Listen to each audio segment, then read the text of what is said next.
Yo, yo, yo, what it do though? Just a baby. I already know, man. Back again with it. Another Fireside Friday. And I apologize. I've been gone past couple weeks, y'all. Just been working through a couple things. Last week, I spent most of the week trying to prepare myself for this performance. I'm going to drop a couple of the shots and some footage from that later.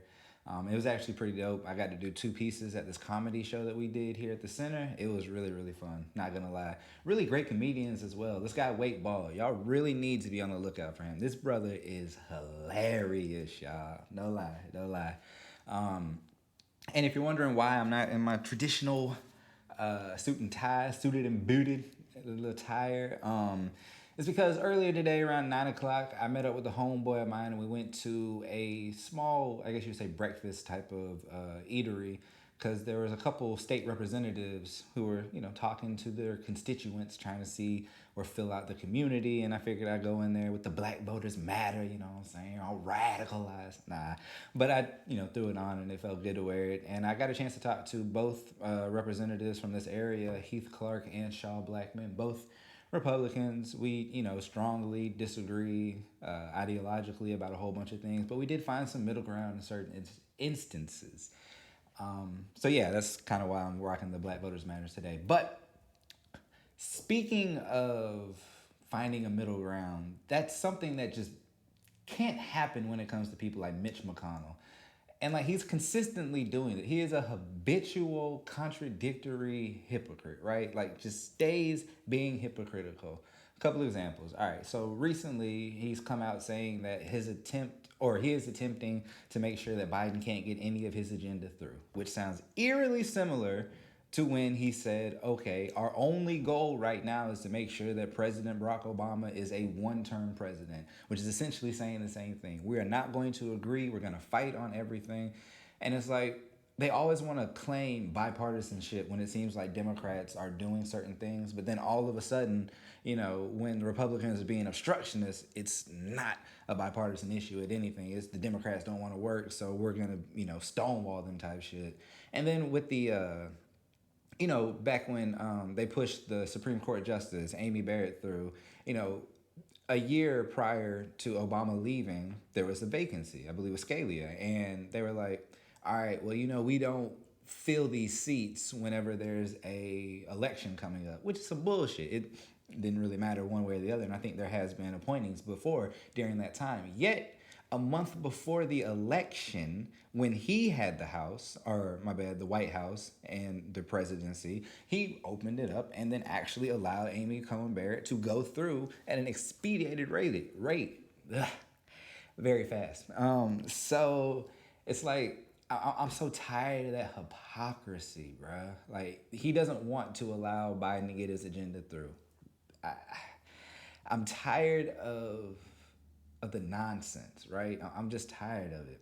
And we're about to speak about Biden's agenda in a second, but one other thing that McConnell has been doing recently is he's been walking around talking about the fact that he does not believe that they should be teaching the 1619 Project in college classes or in schools.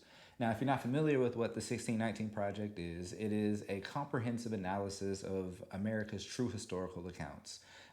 Nicole Harris Jones, I believe her name is, a reporter over at the New York Times, decided that she wanted to, kind of like calculate everything that has gone on. So they created 8 to 10 different topics, from healthcare, criminal justice, to culture, entertainment, a whole bunch of different things. And they explain that from 1619, when we believe the first actual slave ship arrived here in the United States, even though it wasn't the United States then, all the way up to 2019, a complete 400-year period, everything that has happened. And it speaks on so many different things that now they want to teach it in certain core curriculums, right? So he doesn't want that to happen. Yet when creationism is being taught in schools and trying to be passed off as legitimate science, or, other religious texts try to dominate American public schools, there's no issue with it, especially when it's Christianity. But for some reason, when we start teaching about the truth about America's atrocities and the people who had to endure those hardships the most, all of a sudden, nah, we can't be teaching that. It's false. It's lies. It's lies. And I'm just like, bro, I'm tired of that. So fuck Mitch McConnell, as always. But nah, speaking of the Biden agenda, I was watching. Y'all forgive me. I was watching Dr. Umar, or as he calls himself, the Prince of Pan Africanism, Mother Goddess type dude. But he was actually making some good points. He was talking about how Biden had the audacity to come on to the Breakfast Club and talk to Charlemagne and say, if you can't tell the difference between voting for me or Trump, then you ain't black. Basically insinuating that you have to vote for him if you are black because he's going to be speaking and stepping out and doing things for black issues or things like that that black people would be interested in. Right. So we got together, we did everything we could, and Georgia, as you recall, helped flip. And that was due to minority populated areas like Fulton County, the Atlanta area, Savannah, Dublin, Macon, Bibb County area. Right, so black people came out to support and they got Biden elected. And they also got Senator Warnock and Senator Ossoff elected. But now it seems that Biden's not necessarily doing anything specifically to help the African American community. I know what you're going to say. Well, he's president. How can he do something specifically for one group? Blase, blase. It's the same thing that was said during the Obama term. That, okay, he's not black America's president. He is all of America's president. So therefore, he can't do something specifically for black Americans. Yet, there was an executive order signed specifically for transgender rights, which is strictly for a targeted demographic. But not to mention, there has also been legislation passed for the COVID-19 anti-hate crime bill, where basically it is geared strictly towards Asian Americans and Pacific Islanders. So you can actually do that in the context of a policy that is targeted to benefit one specific demographic. You actually can do that. So he's done nothing to address the things that have been going on. And I feel like that is very, very disappointing.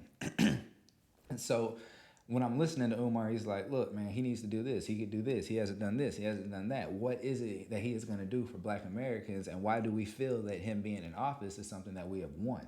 Similar to why do we feel like because Derek Chauvin has been convicted of this crime, do we feel like he's been, do we feel like that was a win for justice? Because nothing has been changed. No real laws have been changed. And we haven't even actually seen the sentencing yet. So I wholeheartedly agree with a lot of the points that he was saying, even though I disagree with him fundamentally on so many other things.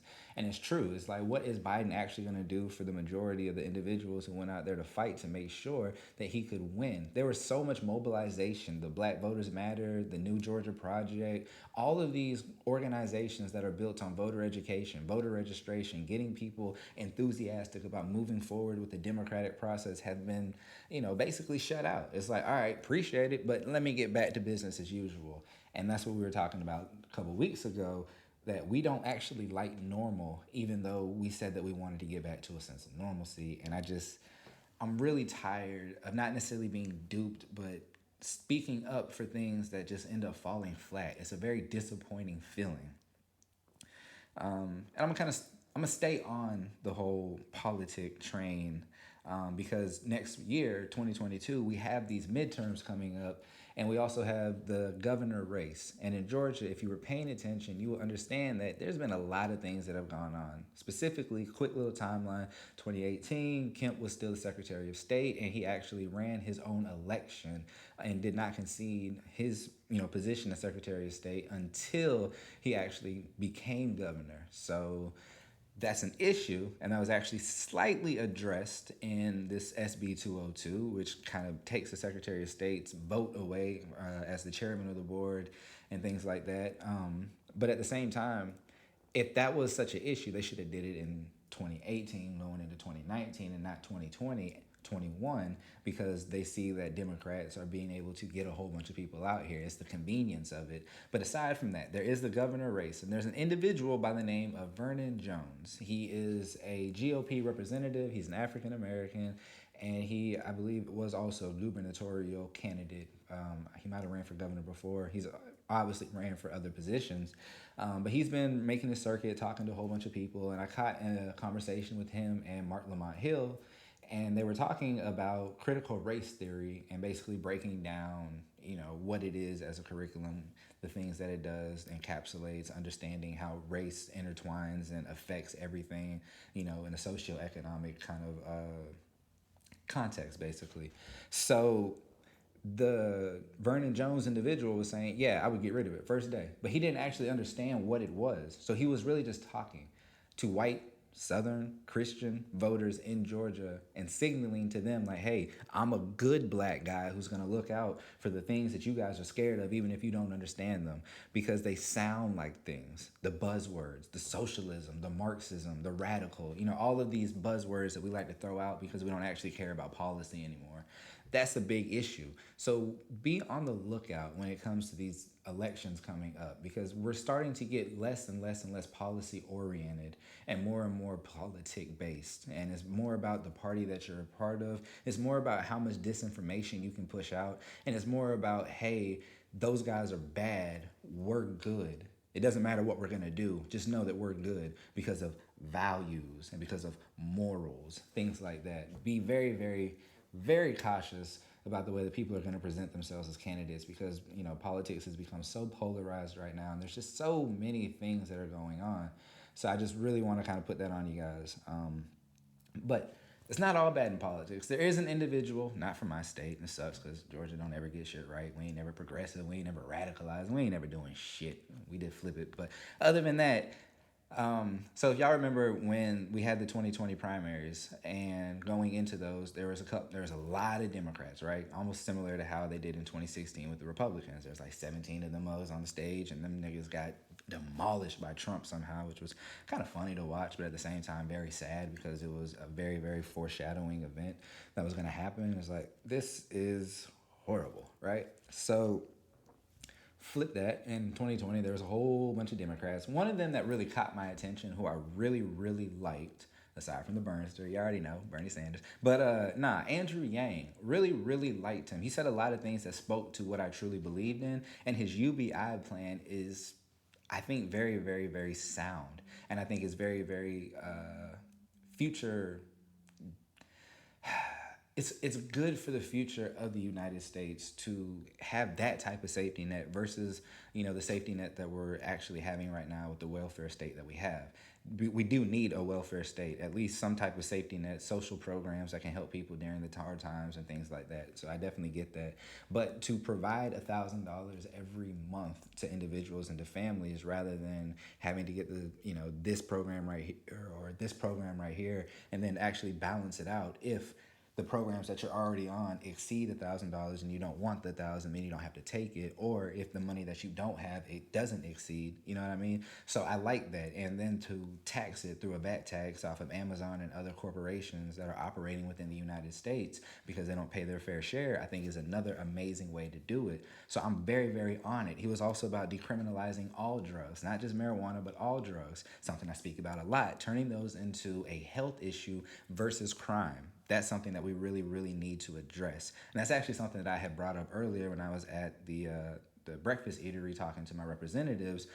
Policing reform, criminal justice reform, marijuana reform, all of those types of things I think need to happen on a local level, on a state level, and on a federal level. So I really, really like the things that Yang is doing. He realized that he couldn't do it on the federal level. He realized that there's just too much money in big politics when it comes to running for president. But if you run for governor, then you have a way better chance of actually winning, because you don't have to worry about all of the big money politics and all that other kind of stuff. Even though I know a governor race is still a big race, in the statewide and stuff like that, you can actually convince the citizens of that state a lot easier than you can try to convince the citizens of the country that what you're doing is great. So I really truthfully enjoy the things that Yang talks about. I like that he does not mind talking across the aisle to people, because I do not like Ben Shapiro at all, y'all, ain't gonna lie. But they had a really good conversation, and he made a really good case for why he thinks UBI should be where it is. So, in all honesty, you know what I'm saying? I really like Yang. I really hope that he does end up making this run for governor. But everybody who puts their name in for governor is not a good candidate. And I will look no further than California. And I don't know if you've heard about this individual who says that they're going to run, but she goes by the name of Caitlyn Jenner. And she's been putting her foot so far in her mouth because she doesn't truly understand the things that she's talking about. But Y'all know I don't get too much into the trans conversation because I don't have a real grasp on it. I'm not really scientifically literate enough to speak on transsexual, transgender, the differences, and all this other kind of stuff, post op, and all that. I don't know. And it's not that I don't want to, it's just studying those things is going to take time. You know, you got to really understand it on so many different levels, from biology to chemistry, physiology, all kinds of different ways and contributing factors, you know, that create that. So I don't know. But what I do know is that she's been saying that she doesn't believe that trans women, I believe, should be able to play in women's sports. You know, and a lot of the trans community is like, yo, fuck you. I don't think you should be saying these kind of things if you say that you stand for trans rights. So she's really alienating herself from her own community, but at the same time, she's so out of touch. She'll talk about things like, you know, my friend who has this, you know, plane hanger, he's going to move to Arizona. He says he can't take it anymore because there's so many homeless people and he's just tired of seeing it. And, you know, we're tired of elitists. How are you going to talk about an elitist problem and then say that you're tired of elitists? You yourself are worth $100 million, so therefore you are an elitist in its own right. So I don't know. She's out of touch. She doesn't know what she's saying. And look, man, like I said earlier, these governor races, y'all really, really need to be on your P's and Q's. So there's going to be a lot of people, a lot of celebrities, a lot of politician celebrities, people who aren't really good on policy but just like to talk a lot about the politics of things. They all gonna be out here, y'all. I need y'all to be on your P's and Q's, and I need y'all to understand that. Now, real quick, before I get up out of here, now y'all know, I'm a Packers fan. Cheesehead to the death of it, man. I've been rocking with these boys since what, like 93? Yeah, it's been a minute. Almost 30 years, right? I've been rocking with these mugs forever. That's my team. That's my dog. Green and gold till I'm dead and cold. But lately they've been in the rumor mill with, you know, this Aaron Rodgers talk. Is he so frustrated with the team? He's going to retire. Is he going to give this money back? This, that, and the other. All of this stuff coming out by Adam Schefter, who everybody takes as credible because he's the inside man when it comes to the NFL. Come to find out, he basically just tried to put everything together, some deductive reasoning, and then just put it out there as breaking news, even though nothing had truly been confirmed. So he just wanted to spread this nonsense and these lies and then do it on draft day, effectively taking away from the excitement of 32 individuals who were drafted on that Thursday. So I'm like, bro, Adam Schefter, you should lose a lot of credibility, and a lot of people should really be questioning, A, why did he do this, and B, the legitimacy of a lot of the other claims that he's been making. You know, like, I don't know. It really rubs me the wrong way that he tried to sow so much division between Packers fans and, you know, the Packers team, and, you know, make it seem like Rodgers is just this extra diva, which he is. But in this instance, we don't really know how he feels because he hasn't himself made an actual statement.